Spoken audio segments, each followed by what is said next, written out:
Ah.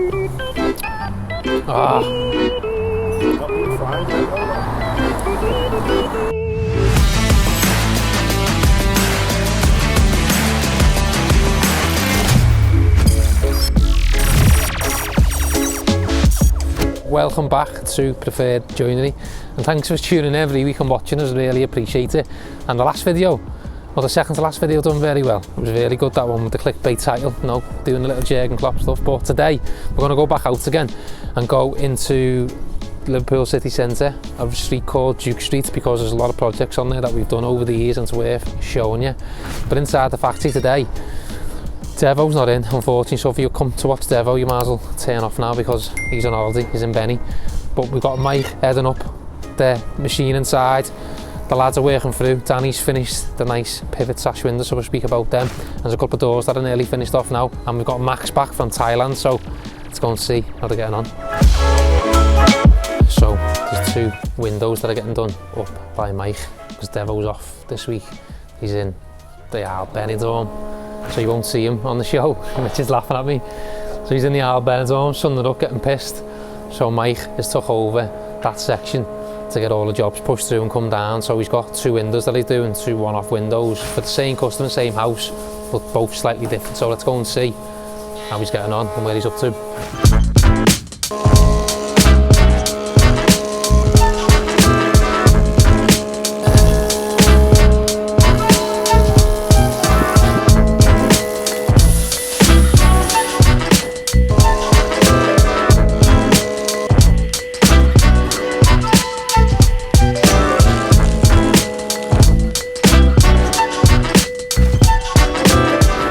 We've got two windows that are getting done for the customer. Let's get rid of that. And I asked the question before, was I seen it on the job sheet? One is accords and weights, and one is a spring balance, which is a bit unusual because normally the same type of window gets done on every job, doesn't it? Yeah. So what is the reason behind that?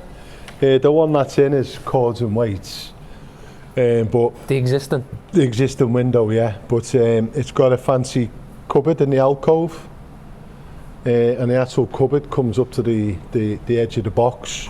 So the part where all the sash weights go in is actually behind the cupboard. So we can obviously get a multi-tool and pull the window out, but you can't feed it in. So we'd have to start stripping part of this cupboard out. So you're going to leave part of the box in then, are you? No, we're going to take the box out. But with the spring box, we don't sit behind the brickwork. Yeah. I've made it to just push through the brickwork and just push up to the cupboard and explain to it I can't give a cords and weight, or that cupboard needs to come out. Yeah. So one's, and that's why you're putting in spring balance then. Yes. Just because of the cupboard. It's a nice cupboard though. It's not like an Al thingy. So it's a nice cupboard, and we want to keep it for us. So we'll put a spring box in. Still does the same job, and saves any complications. Yeah. So what are you doing now? Then you've got all these bits, haven't you? Yeah. Well, that's just the start of the box, yeah. So that basically, yeah, with me still. So is this going to be the cords and weights box then? Yeah, that is, yeah. Yeah. And then what are these all for? Yeah. That's the pulley styles. Yeah. That's the head. Yeah. And then they get planted on the front. When it goes together, they get planted on. Yeah, like that. Oh yeah, I get you. To form the line in here. For the window to sit against? Yeah, so the sash goes against there. And that'll go all the way around. And then we make the sashes. So that's already been draft stripped, hasn't it? Yeah, it's got the grooves in, yeah, already. It's where the brush will sit in there. Yeah. So this one is actually built to take 24mm double glazed units. But because I've got a little bit of stock left, I'm going to physically just take this all down, because I only want a 150 box to take 14mm units. Okay, yeah. Because it won't fit in. The gap is for a 150 box. So she just. So we might as well use the waist up then, can't we? Yeah, well, just going to skim that over the planer now. Just take 10mm off either side. Yeah. So then on there you start. So the sills are the same, aren't they? Yeah. So there's my sill there. I'm going to push it over the planer. I've got to take 10mm off either side. 10mm off either side, yeah. Yeah. And then for the spring box then? That's the spring box. Got it. Yeah. And then for your quarter weight box? Yeah, I haven't started that yet. No. I've just cut the sill there. because I wanted to do the two sills together.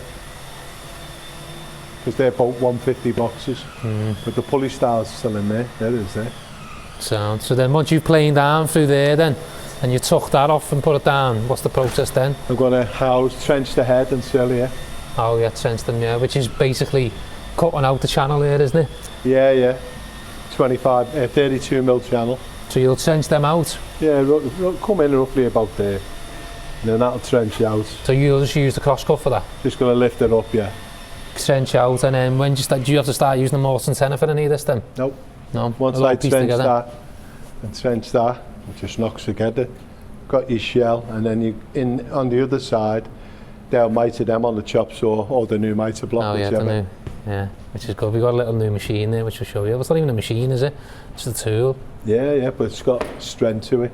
Yeah, so we'll show you a little demonstration of that. And that's it. The spring box is dead easy once the machining's done. Okay, so they're straightforward, aren't they?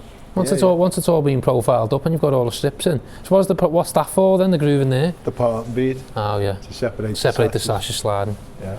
Yeah. So I didn't know. So basically then you just got to trench them. Trench that, only one, the head and the sill. And that's it? That's it. Then they're cut to size.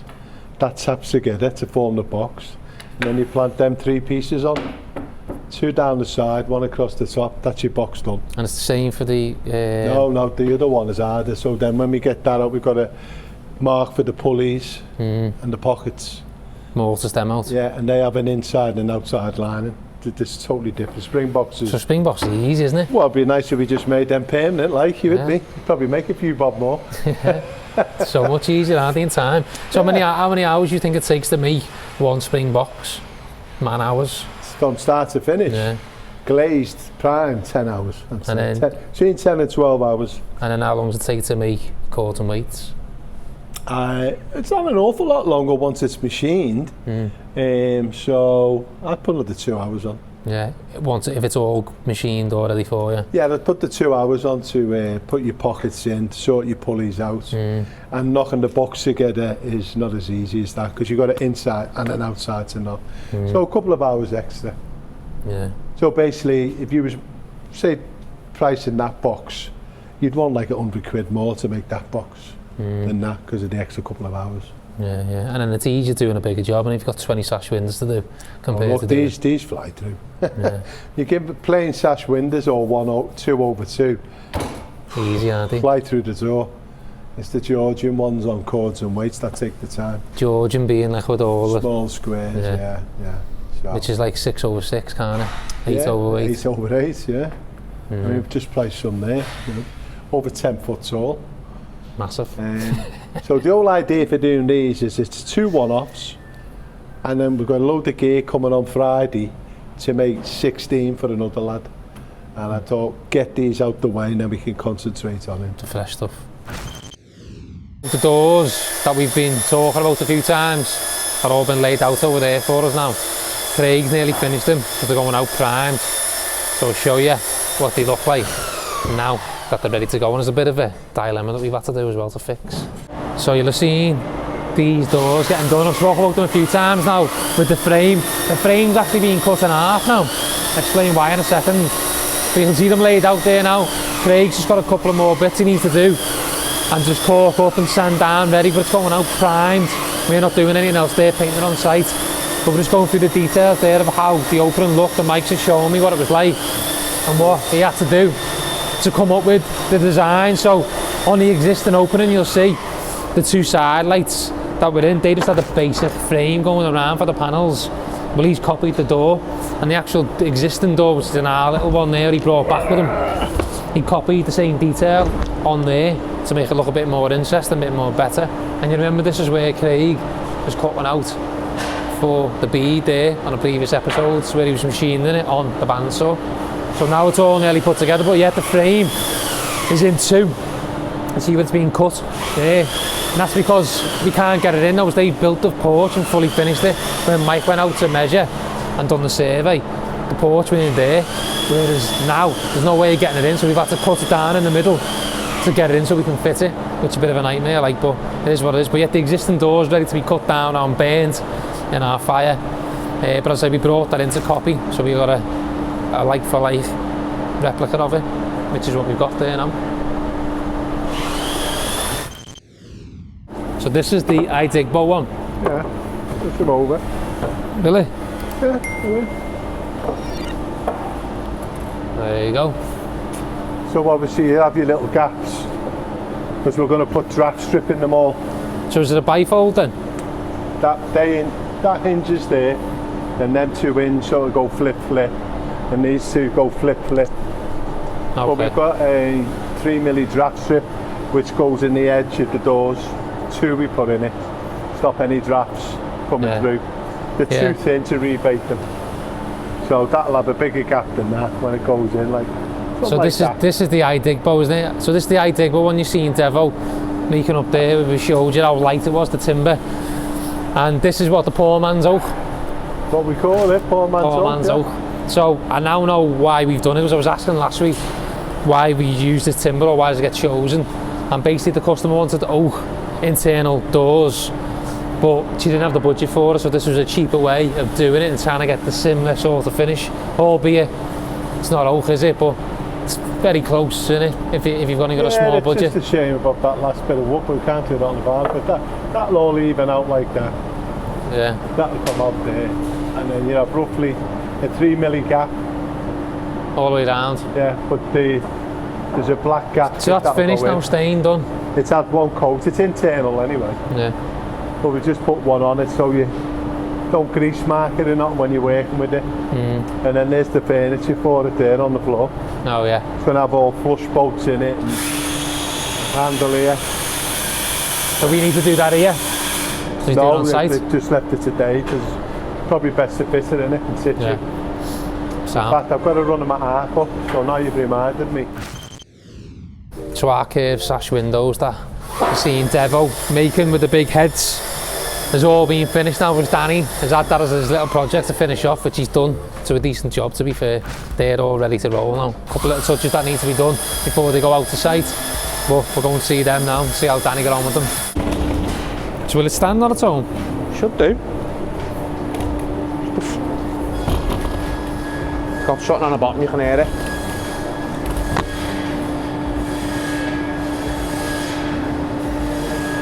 Yeah, that'll be alright. Really? Yeah, it'll be alright now there, Yeah? Just hold it in case. I can put it in a little clamp if you want, and it will hold it. Yeah, do that. Do that. Have you got it then, yeah? Imagine it. Just doing a demonstration, bang, customer's windows gone. So yeah, these are the pivot sash windows that you seen Devo making a couple of weeks back, where he was showing you the curved arch and how much timber we had to use and how much waste we basically had to go through to get the shape. So Danny has been tasked with then finishing this off once it was done up there. It's come down to his bench, and then he's got it all put together, glazed it all up, primed it on the inside, and then done a coat of paint on the outside for the customers. They wanted us to put the colour that they've chosen on before it gets fitted.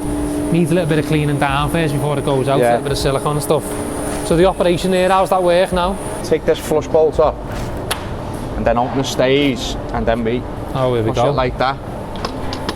But obviously, so then that can go all the way around, can't it? Can go all the way around, so they can clean it then themselves. And it should hold there like that. Oh, okay, yeah. And then the back goes back again. And back, yeah. And obviously they can keep it held open with the stays as well. So they can just sit so on there. So it doesn't move. So the pivot sash window worked then, didn't it? Yeah, actually worked. Devo's saying he hasn't done one of these for like 10, 15 years. I don't think he has. I can never remember. Like this is my first time putting one together. Is it, yeah? Yeah. Easy? Yeah. Bit awkward with the lot curves. of work. All the beading work. So obviously, all your bead work and then getting your clearance equal right round. So this is where you had to use the bandsaw, didn't you? Yeah, use the bandsaw to get the beads, shape beads and stuff. Then obviously we've had to hang it and then draw around for your clearance then to be able to thingy, and then obviously take it all off. Take it all back apart, ease it all. And even the glass, then so on a glass like that, we template it, don't we? Yeah. So we'll cut a piece of MDF or something on. Yeah, MDF, template, make sure it fits in both sides and stuff. Then send that to the glass supplier so it gets made exactly what we want. Yeah. So it's bespoke just for this piece. And how's it go back in? Yeah, just pull it. And then you lock them. Old school, them, aren't they? Yeah. Remember them on the houses years ago? People like them, you know. Obviously, because they're obviously they're nice and easy to use as well. Them stays. Yeah. But it's a nice window, and obviously we've had to put the draft zip in there as well. It's a draft zip in. Draft seal it, yeah. So obviously we've had to ease it enough to spin and then to take the draft zip as well. So it's a good fit. Yeah. The line that's grooved out there is called the capillary groove. Yeah. And it's for stopping the rainwater going through. So if you get driving rain or side on rain, it goes It'll in. let that. It might come through a touch, but it'll let that. And it will go past that. And it runs off straight down and it'll drop off. And then when you say a stormproof is where it sits over then? Sits over it, and this sits on your draft seal and stuff. Yeah. So it sits over the frame. Where the other ones are flush with the frame. Yeah, okay. So it's not stormproof, Yeah, is no, it? it's flush sashes then. Yeah. It's additional sashes that So then the capillary groove, then we do that on most windows anyway? Yeah, every window will have a capillary groove. To stop the rainwater going. Yeah. So yeah, as I say, just needs cleaning down both windows now, little final touch-ups by us, and then Dave's fitting these tomorrow. Yeah. On site, any. That's You it. just get a little wipe down in the morning before they go out, so dust doesn't sit clean on the them. silicone off. Yeah. So that's it. Good. Done them, yeah. Well done, Dan. So over here now on the assembly section, Danny is whipping through 6 flush casements. Flush casements? Yeah. Flush casements, yeah. Max is back from Thailand. You haven't seen him for a couple of weeks because he's been away. Floating about, haven't you? He's been speaking about something else off camera there, but I won't say what it was. I'll let you have a guess. Only messing, lads. So he's just whipping through some gates, which we haven't seen any gates for a while, to be honest. Waiting for you to come back. I'll have you, yeah. No, I think they just come on now. So, as I say, the normal traditional gates that we do, Max is now whipping through them. And another type of gate, or very, very similar to a gate, is over here. Another louver door, which is what you might have seen us do on the Every Trade channel a while back. And you normally have these on like a substation or like an airing cupboard. Or some people have them on the back gate as well, but you see there the louver door, it's just slats that have been put inside on. A little bit of work goes into doing that. Richard knocked this one up the other day, I was watching him doing it. But as I say, yeah, nice louver door there. Primed up, just a little bit more filler going off, and then that'll go out to site. I think the customer's fitting it themselves, not us. And then Richard is firing through another set of stairs, which he's been doing stairs for ages now, and we've still got a load more stairs to do as well for ourselves, for our every day job, and for some of the customers.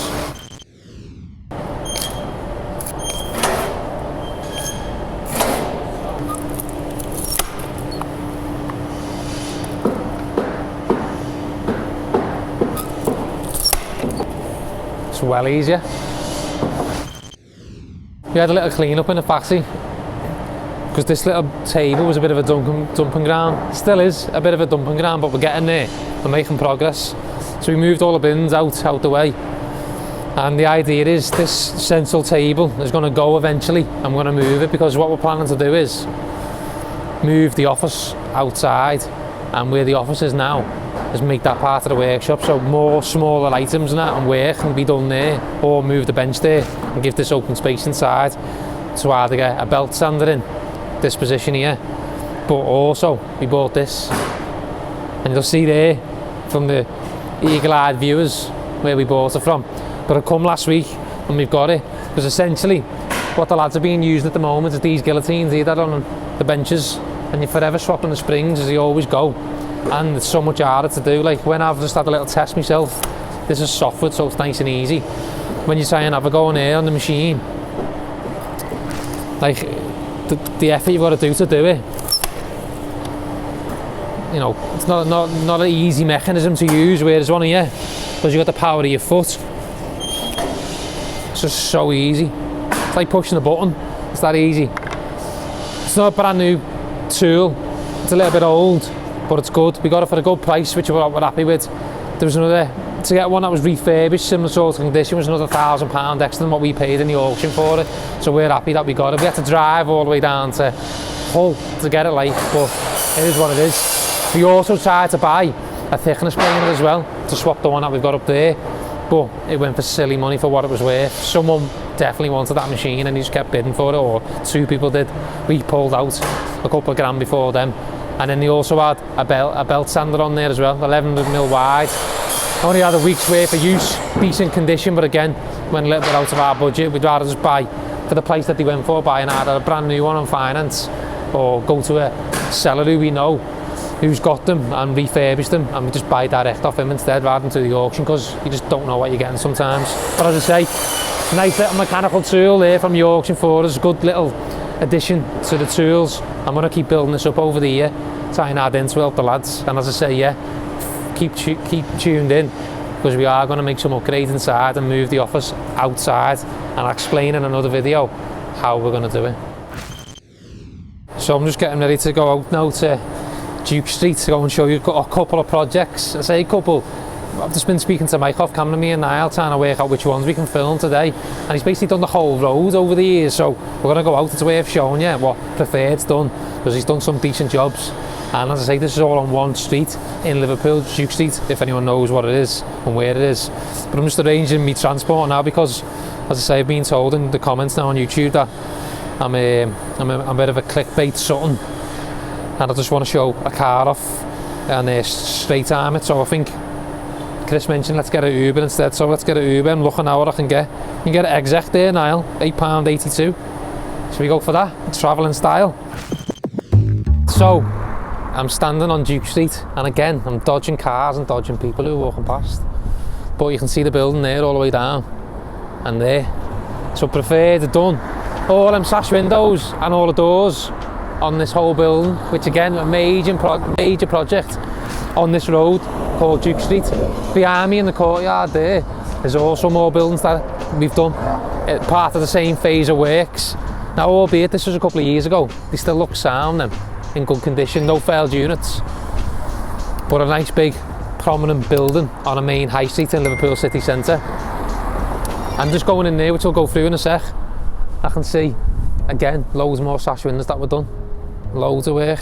If what a job like that come on for us now, be made up, I'd be rubbing my hands together. So I know when Mike done this back in the day, he must have been very happy that it was getting done. And as we go down Duke Street in a second, you'll see a couple of other bars that we did, shop fronts, and a couple of hotels as well. So good little day out here today. Weather's out for us, which is nice, and it's busy in here as well. Some lovely, look at all this. Got like the mixture of old and new, but you'll see again there all the way down, all them windows, lovely Georgian sash windows. So yeah, you'll see them, all the Georgian sashes there, 6/6. We actually spoke about them today, didn't we? Showed you the plan, which was 8/8 on the job sheet. But yeah, again, them doors, there's a door there, all them profiles on them doors. We've just done a door that was recently finished as well, where you've seen Devo planting in all the pieces and the panels into each one. That's the exact same style door on these as well on there. But again, nice big sash windows, all decent, still in good nick. And then behind the camera, we've done all these little townhouses, or muse houses, if you call them townhouses. Look at them. Not if the townhouses or flats. I think the townhouses. But yet again, part of that same phase of works, Preferred did all of them too. Front and back of this building too. Lovely Georgian sash windows again, and all the front doors, all the doors are the same throughout, windows the same throughout, and none of them look like they failed either. All the units look fine, look like they've been well maintained as well, and painted every year, which is a problem that most customers do. They'll get windows off us and they'll either receive them primed or even painted, and then you just don't look after them over the years, so then they just wear them down to timber at the end of the day. If it's in sun or in a lot of rain, they just wear down, and if you don't look after them like these have been looked after, you can see they just won't last, and you'll be changing them again in the future, which you don't want to do. It's not cheap. But again, look at that lovely building, and with the sun being out, shows it off perfect. So the next one is the Epic Apart Hotel. This one's on our brochure actually, if anyone's downloaded it and seen it. It's also on our website. Again, all the sash windows and the door, all done by us. There's a couple that have been done around here that are part of the Epic Hotel. When I showed you 2 weeks ago, when we showed you where Jürgen Klopp's mural is, them row of Airbnbs are all owned by the same people. So as I say, need a little bit of cleaning them windows now, to be fair, but we did them and the whole building, which is nice to see. And just carrying on now down Duke Street. There's a couple more to look at. That was pretty recent, that, you know. So another little one we've done on Duke Street is the Italian Club Bakery. Now you can just tell now by looking at these doors if preferred them or not, because I remember looking at the ones I'm going to show you in a minute. I think, did we do them? And when I've spoke to Mike, we have done them. But as I say, look at that lovely little Italian bakery there. Nice bifold door and front entrance door done by us. So let's keep moving and to the next ones. So I'm actually sitting on the brunch club seats. You have to let me. But the brunch club as well. Preferred done the whole shop front of this, all of it, right the way around the front door, and the whole thing, which is again one of the big restaurants in town that everyone knows about. Blowing everywhere here, it's going on, I'm having a nightmare. Right next door to the Italian bakery. And then further on down than that, you've got Find My Eden, which is a sales and letting agent. Nice guy who owns it and runs it. And then next door to that, you've got an architect's, and then you've got, which is now a clothes shop. And we've done all the shop fronts on there. They've actually been looked after quite well. The brunch club ones need staining again, I think, in my opinion. But because it's in the sun all the time, they can wear down quite quick. But you'll see the next ones further down, they're doing quite well. How they've looked after that. It was just donuts in it. I thought it was a bit more than that. Very, very sugary though. Ah. Not been found yet though.